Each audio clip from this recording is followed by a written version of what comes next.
Hey everyone, I just wanted to get up close and personal on this one because I want to really talk to you about how to create an influential HR narrative, because now we're moving into sort of the last step of the hyper HR presence blueprint, where we really are talking about keeping it real and keeping it sustainable. So what are the things that we need to do there? So we're getting into the end, which obviously is narrative, funny enough.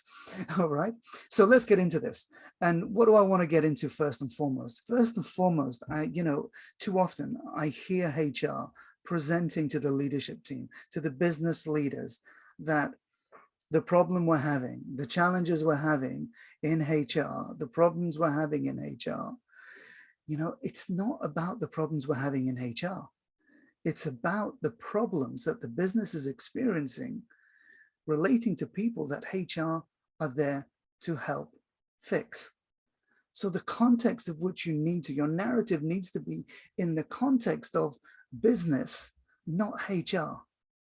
Okay, so we've got to get into that. We've got to shift that. So when I present around our recruitment challenge, I'm going, ladies and gentlemen, the challenge we're having in the business is a recruitment one. I'm not saying that the challenge we have in HR is recruitment, or I go in and say, so the business problem we're having at the moment is the level of engagement. I'm not, the level of engagement for the business, not for HR. So you've got to first and foremost think about, you are there to solve business problems. Yes, that's the key thing that we're there for. So the challenge of engagement, for example, is a leadership issue. It's not a HR issue. Fundamentally, it's up to the leaders within the business. They will influence the level of engagement within the organization. Of course, HR has a role to play in the context of the right questions. The survey is administered fairly and confidentially. But apart from that, ultimately, we're not in HR, we're not responsible for the engagement level. The leadership team are. So it's a business problem. It's not a HR problem. So we've got to start presenting in the context. Our narrative needs to convey the business context, not HR. The other narrative that I want to talk to you about is the storifying. So storifying your narrative is really powerful. So we obviously cause what's happening. Yes, we can talk about what's happening in the business. In this case, we've seen an increase in the number of people leaving the organization. We can then say, okay, so what problem is that creating for the business, not for HR? So we now can kind of talk about critical positions that we're losing, lots of stress and pressure. Then we move into, so what's the solution? So now, of course, we offer the solution, but we don't stop there. That's not the end of the story. The story needs to have a happy ending. And the happy ending is not the solution. The happy ending is the new solution, the new situation that's going to be created as a result of your solution. Now, I know for a fact when I'm presenting to CEOs and they say yes, it is based not on how good the solution is, it's based on the result that my solution will provide. It's the outcome, not the output. Remember, we talked about that before in other videos. So you've got to get into what is the new situation that your solution will bring about. Because that's where I'm going to know, yeah, that's a good idea. That's a good solution. Why am I saying it's a good solution? Because of the new situation you've just described. So if I want the new situation, then it's a no-brainer. I need to fall back on your solution. So we've got to use that in our narrative. So when we are interacting with the leadership team, we are actually being very clear on what is the outcome, what is the new situation. Make sense? The other thing I want to kind of bring to your attention is, too often, again, HR are all about the quantitative data. They're all about the numbers. They're all about the percentages. I get it. Quantitative data is super easy to capture. We do the survey, it gives us a percentage of how many people are engaged, how many people are sitting on the fence, how many people are not engaged. But so what? What is creating that level of engagement or lack of engagement or lack of indecision? I need to get the word on the street.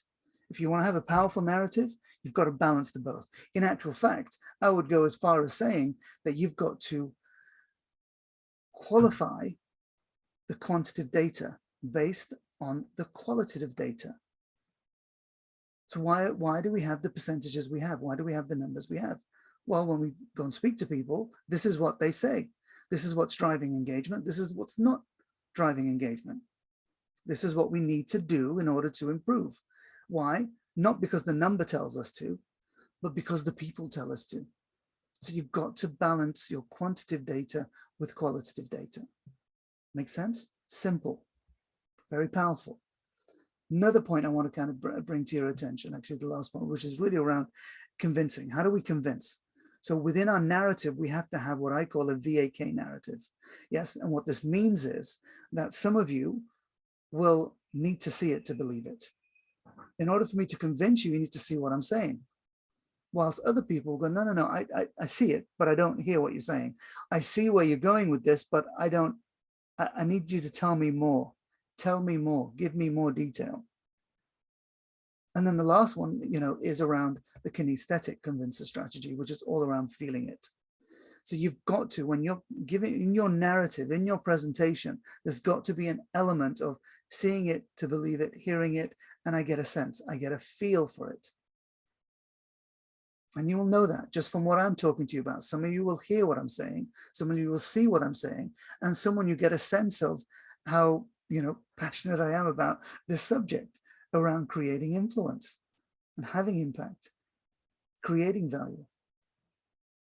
The other convincer strategy that I want you to be mindful of, and by the way, before I go into the others, we have all of these. Yes, they are sequenced in a certain order. Yeah, but some of them, we always have a primary convincer. And that might be you primarily, you need to see it to believe it. Primarily, you need to hear it. Primarily, you need to get a sense and a feel of it.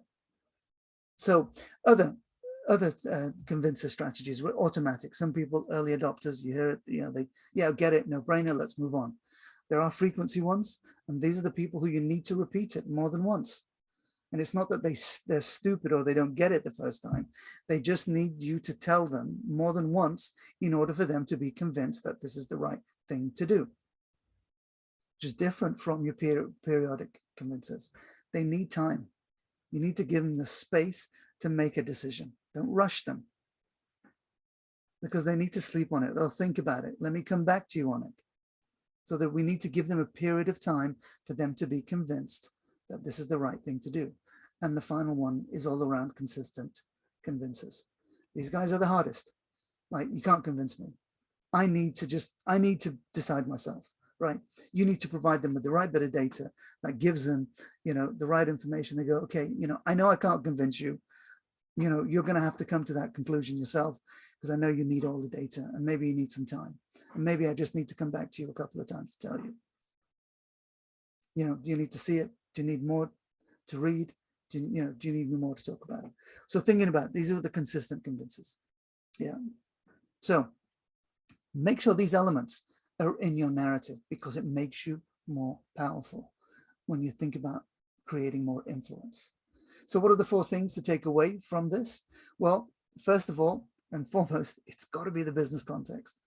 If we're going to partner business leaders, HR business partners, then we've got to talk to them about the business. And we've got to talk to them about business challenges that we're experiencing and how we in HR are going to help you solve those business challenges.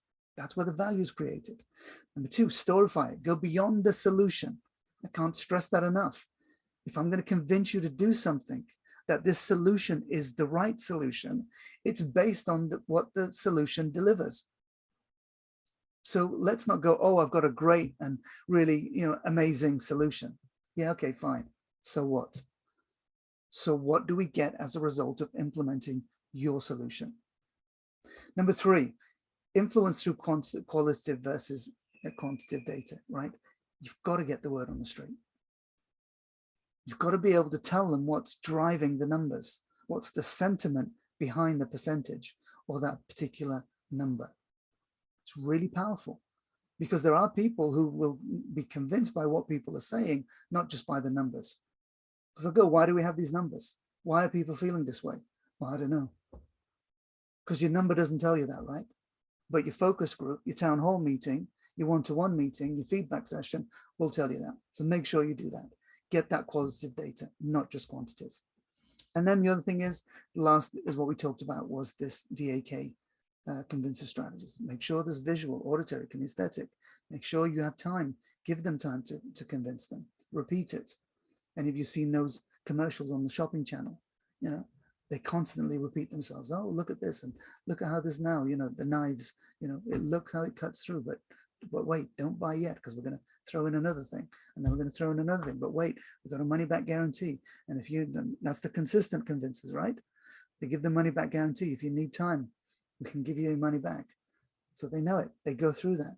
Go back and watch one of those commercials, and you'll see all of these convincer strategies at play. Good. Hope you enjoyed that video. You got some sort of takeaways from that. Next video I want to talk to you about, is your HR department dysfunctional? Or is it proactively connected? So we're all about the connection, right? In step 6. Good. See you on the next video. Take care for now.